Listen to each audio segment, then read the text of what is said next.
تحية لكم في برشاف.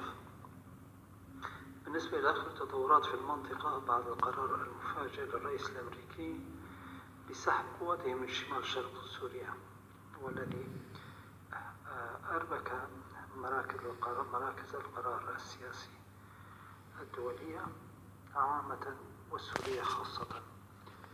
هذه القوات التي كانت متواجدة أصلا لمحاربة داعش وتحقيق انتصار دائم عليه والحد من النفوذ الإيراني في سوريا حسب التصريحات الأمريكية. لم تتحقق هذه الأهداف في ظل تهديدات تركية مستمرة باجتياح عسكري لهذه المناطق وتحشيدها لقوات كبيرة على الحدود السورية التركية. فمن جهة أظن أن هذا القرار يترك تركيا وحيدة في مواجهة الروس والإيرانيين شركائها في الأمس القريب في مسار أستانا،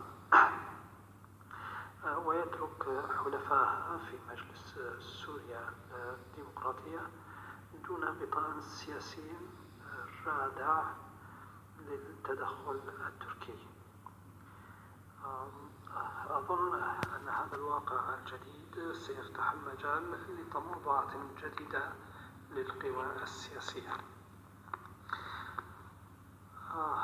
فما شهدناه من لقاءات ومشاورات مكثفة سواء بين أطراف الحركة الكردية أو القوى المشكلة لمجلس سوريا الديمقراطية أو بينها وبين قوى التحالف الدولي، أيضا بينها وبين كل من النظام وروسيا سواء في القامشلي أو عين عيسى أو قاعدة حكيمي، هي بمجملها محاولات لإيجاد مخارج ربما لا تكون الأفضل لكنها ربما تكون الأقل ضررا لتجنيب المنطقة حربا مفتوحة وكارثة إنسانية إذا ما نفذ الرئيس التركي تهديداته.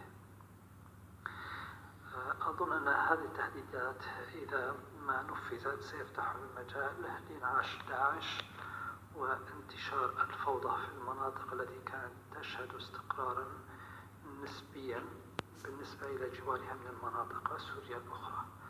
بالطبع هذه السيناريوهات تفرض على الحركة الكردية عامة بتحمل مسؤولياتها والقيام بواجبها والاتفاق على خارطة الطريق للتقليل من الخسائر المتوقعة قدر الممكن.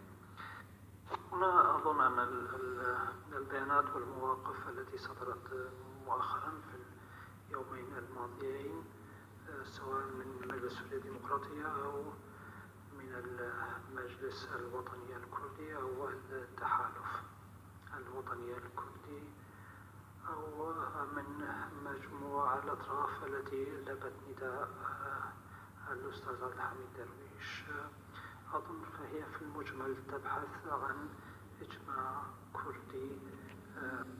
أظن أن هذه المواقف الأخيرة يمكن البناء عليها لتوحيد الموقف الكردي والتأسيس لعمل جماعي